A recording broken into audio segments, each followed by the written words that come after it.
नमस्कार मित्रों, मेरा नाम है आदित्य। आप देख रहे हैं एडवोकेट आदित्य यूट्यूब चैनल।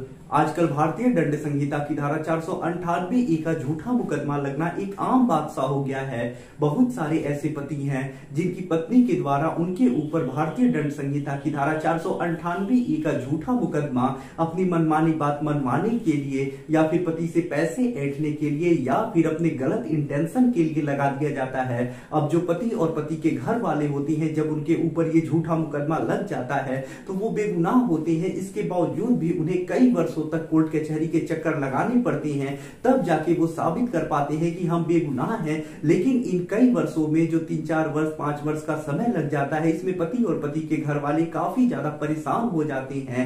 तो आज मैं आप लोगों के लिए एक ऐसा ही जजमेंट लेकर आया हूं। आज मैं जो आपको जजमेंट बताने वाला हूं वो हमारे एक क्लाइंट है, उन्होंने हमारे साथ शेयर किया है कि आप इस जजमेंट को, जो ये मेरा जजमेंट आया है, जो ये मेरा आदेश है जिसमें मुझे सफलता मिली है, वो अन्य लोगों के साथ शेयर कीजिए। मेरी जो ये स्टोरी है आप अन्य लोगों को बताइए। तो आज मैं आपको वही चीजें बताने वाला हूं कि कैसे इस पति की जो पत्नी थी, उन्होंने पति और पति के घर वालों को बेवजह ही फंसाने का प्रयास किया। लेकिन जो ये पति थे काफी ज्यादा समझदार थे और उन्होंने अपनी सूझबूझ से पत्नी का जो झूठा मुकदमा था उसे समाप्त करा दिया। पत्नी को चारों खाने चित कर दी और असत्य पे सत्य की विजय हुई यहाँ पे। तो आज मैं आप लोगों के लिए एक बहुत बड़ा हौसला देने वाला फैसला लेकर आया हूं और ये जो जजमेंट है वो मैं आपको एक वास्तविक घटना बताऊंगा जो हमारे एक क्लाइंट ने हमारे साथ शेयर किया है। तो चलिए इस जजमेंट के बारे में डिटेल में समझते हैं। अब इस वीडियो में आगे बढ़ने से पहले मैं आपको एक बहुत बड़ी खुशखबरी देना चाहता हूं। मेरी एक किताब पब्लिश हुई है जिसका नाम है legal guide for husband in matrimonial cases. अब देखिए, ये जो किताब है, जो मैट्रिमोनियल केसेस होते हैं जैसे 498A का divorce case, section 9 case, maintenance case, DV act या फिर अन्य जो भी मैट्रिमोनियल केस से संबंधित एप्लीकेशन होती हैं, ड्राफ्टिंग होते हैं, प्रक्रियाएं होती हैं, सावधानियां होती हैं, ध्यान देने योग्य बातें होती हैं, आपके लिए टिप्स होती हैं, जरूरी सवाल और उनके जवाब होते हैं, सारी चीजें इस किताब में आपको मिल जाएंगी। तो अगर आप कोई भी मैट्रिमोनियल मुकदमा लड़ रही हैं, चाहे आप पति हैं या पत्नी, तो ये जो किताब है वो आप लोगों के लिए बहुत ज्यादा उपयोगी साबित होने वाली है। और जैसा इस किताब का नाम ही है legal guide for husband in matrimonial cases, नाम से ही समझ सकते हैं आप कि इस किताब का उद्देश्य क्या है और इस किताब में आपको क्या चीजें समझने को मिलेंगी। तो यदि आप 498A का या फिर कोई भी ऐसा मुकदमा लड़ रही हैं तो ये किताब आप लोगों के लिए बहुत ज्यादा ज्ञानवर्धक होने वाली है। और आपको यदि जानकारी होगी तो कोई मिसगाइड नहीं कर पाएगा, जिससे आपका समय, पैसा, मेहनत सारी चीजें बचेंगी। जो इस किताब का मूल्य है वो 550 रुपए है, लेकिन आपको अभी 50 रुपए डिस्काउंट दिया जा रहा है और 100 रुपीज कोरियर चार्ज है। तो ये किताब अभी आपको 600 रुपए की पड़ेगी। अगर आप इस किताब को बाय करना चाहते हैं तो व्हाट्सएप का जो मेरा नंबर है वो आपको स्क्रीन पे दिखाई दे रहा होगा। आप उस पे मैसेज करिएगा कि मैं किताब परचेज करना चाहता हूं। आगे का प्रक्रिया किस प्रकार से इसे परचेज आप कर सकते हैं वो प्रोसीजर मैं आपको व्हाट्सएप पे बता दूंगा। तो चलिए वीडियो को शुरू करते हैं और अपने इस महत्वपूर्ण जजमेंट के बारे में समझते हैं। तो देखिए, आज के जिस जजमेंट के बारे में मैं आपको बताऊंगा वो क्वेश्चन से संबंधित जजमेंट है। अब देखिए, ये जो जजमेंट आया है वो पटना हाई कोर्ट के द्वारा आया है। अब ये हमारे जो क्लाइंट है उन्होंने मना किया है कि आप जो हमारा नाम है यानी मुकदमे का जो शीर्षक है वो अन्य लोगों के साथ शेयर मत करिएगा। इस वजह से मैं शेयर नहीं कर सकता हूं। बाकी अन्य जो स्टोरी है, जो महत्वपूर्ण चीजें हैं, वो आज मैं आप लोगों को बताने वाला हूं कि इस मामले में हुआ क्या है। अब देखिए, इस मामले में होता कुछ ऐसा है कि जब शादी हो जाता है तो शादी के बाद पति को पता चलता है कि उसकी जो पत्नी थी वो पहले से ही शादीशुदा थी। उसका अभी उसके पहले पति के साथ कुछ मुकदमे भी चल रहे थे। लेकिन इसके बाद जो पति होता है जाता है तो पता करता है कि 498A का और अन्य जो भी केसेस थे उसमें समझौता हो चुका है। लेकिन अभी पत्नी का जो म्यूचुअल कंसेंट डाइवोर्स होता है उसका जो पिटीशन है अभी पेंडिंग ही चल रहा है।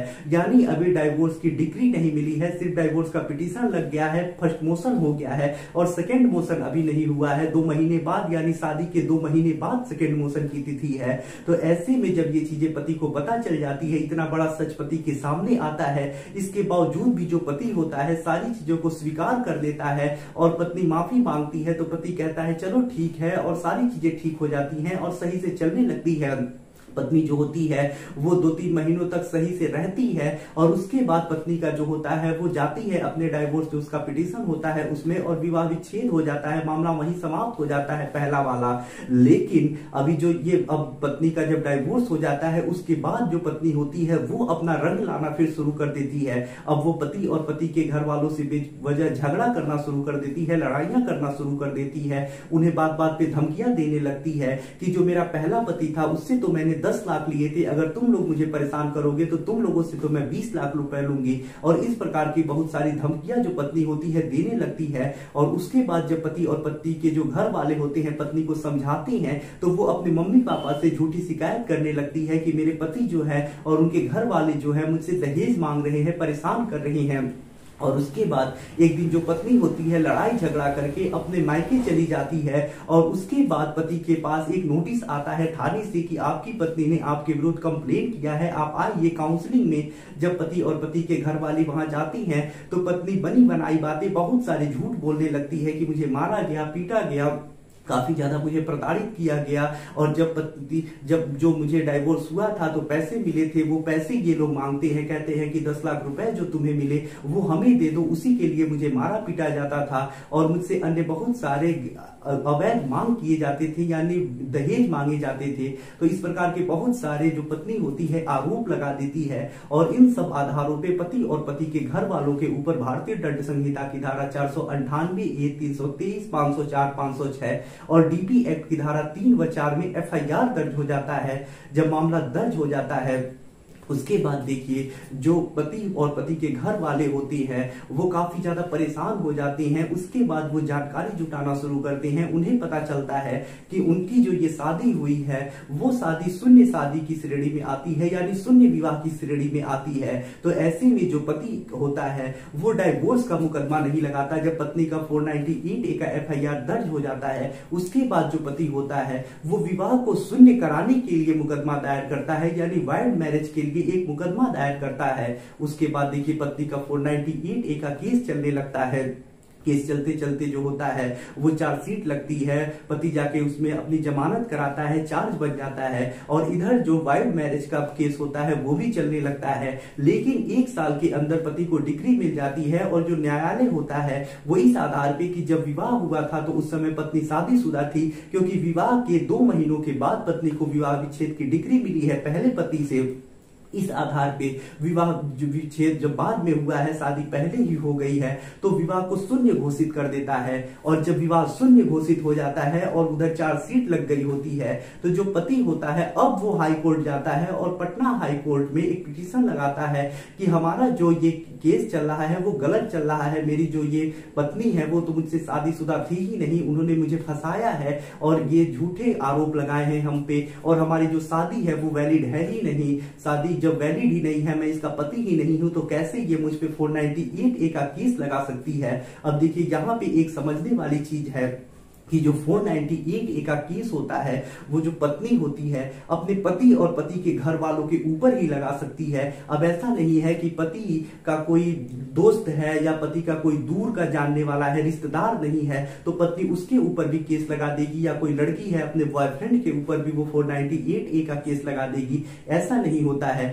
जो 498A का केस होता है वो एक पत्नी अपने पति और पति के रिश्तेदारों के ऊपर ही लगा सकती है, इसके अलावा वो किसी के ऊपर नहीं लगता है। तो पति की तरफ से यही तर्क दिया जाता है कि जब ये शादी हुई थी और ये जो महिला मुझे अपना पति बता रही है उसने तो मुझसे झूठ बोलकर शादी की, वो मेरी एक लीगल पत्नी है ही नहीं, वाइफ है ही नहीं, तो ये जो केस है वैसे ही झूठा साबित होता है, इसे क्वेश किया जाए। और जब हाईकोर्ट पूरे मामले को देखता है तो हाईकोर्ट भी यही कहता है कि हाँ जब शादी हुई थी तो ये एक लीगल पत्नी है ही नहीं, ये शादी जो है वैसे ही वाइल्ड मैरिज की श्रेणी में आ रहा है, शून्य विवाह की श्रेणी में आ रहा है। तो ऐसे में ये मामला गलत प्रतीत होता है और इन सब आधारों पे पति के ऊपर जो 498A का केस होता है हाईकोर्ट उसे क्वैश कर देता है, यानी रद्द कर देता है। अब देखिए यहाँ पे जो पति था उसने काफी सूझबूझ दिखाई, होशियारी दिखाई, और इस वजह से अपने झूठे मामले को उसने क्वैश करा लिया। तो यहाँ पे ये बहुत इंपॉर्टेंट चीज आपको समझने को मिल रही है कि देखिए, अगर आपकी पत्नी ने ऐसा ही कुछ किया है, वो पहले से शादीशुदा है, जब शादी हुई तो उस समय वो प्रेग्नेंट है, या फिर ऐसा कोई भी आधार है जिससे आप शादी को शून्य या शून्यकरण करा सकती हैं, तो ऐसे में आपको डाइवोर्स के लिए नहीं जाना है, फिर आपको शादी को शून्य या शून्यकरण के लिए जाना है। तो ऐसे में आपको क्वैशिंग में भी सफलता मिल सकती है, मेंटेनेंस केस में भी सफलता मिल सकती है, और जो आपका मुकदमा है जल्दी समाप्त भी हो सकता है। यदि पति डाइवोर्स के लिए गया होता तो कई वर्षों तक वो डाइवोर्स का केस लड़ता और पता नहीं डाइवोर्स की डिग्री मिलती या नहीं मिलती। लेकिन पति को सही सलाह मिल गई, सही गाइडलाइंस मिल गई, जिस वजह से जो पति था वो वाइड मैरिज के लिए गया और सही उसे गाइडलाइंस मिलने की वजह से, सही केस लगाने की वजह से उसे सफलता मिली, और फिर उसी आधार पे वो जो भी झूठ था उसे साबित कर पाया और खुद को और खुद के घर वालों को बचा पाया। तो जो पत्नी का यहाँ षड्यंत्र था उसमें पत्नी जो थी वो चारों खाने चित्त हो गई, और यहाँ पे असत्य पे सत्य की विजय हुई, क्योंकि पत्नी जो थी वो झूठी थी, पति को फंसाना चाहती थी, लेकिन जो पति सही था, सच था, वही चीज जीत गया और सत्य की विजय हुई। तो आशा कर रहा हूं ये जानकारी और ये जजमेंट आप लोगों के लिए काफी ज्यादा उपयोगी साबित होगा। आशा कर रहा हूं आपको आज एक नई जानकारी मिली होगी, और ऐसी ही आप बहुत सारी नई नई जानकारियां चाहते हैं तो हमारे चैनल को सब्सक्राइब कर ले। और यदि आप अपने केस में अपना पक्ष स्ट्रॉन्ग करना चाहते हैं, बहुत अच्छी अच्छी जानकारियां चाहते हैं कि ड्राफ्टिंग कैसे करना है, प्रोसेस क्या होता है, सावधानियां क्या होती हैं, टिप्स क्या है आप लोगों के लिए, तो आप जो मेरी किताब है legal guide for husband in matrimonial cases, उसका अध्ययन जरूर करें। यदि आप किसी कानूनी समस्या से परेशान हैं और ऐसे में आप मुझसे फोन पे बात करके अपनी कानूनी समस्या का समाधान प्राप्त करना चाहती हैं, तो इसके लिए डिस्क्रिप्शन चेक करें, वहां बताया गया है कि आप किस प्रकार से मुझसे फोन पे बात कर सकते हैं। आशा कर रहा हूं ये जानकारी आपको काफी ज्यादा पसंद आई होगी। यदि वीडियो पसंद आया हो तो वीडियो को लाइक करें, अपने दोस्तों के साथ शेयर करें, और यदि आप चैनल पे नए हैं तो चैनल को सब्सक्राइब करके बेल आइकन को दबाएं। मिलते हैं नए वीडियो के साथ अगले दिन, तब तक के लिए जय हिंद, जय भारत।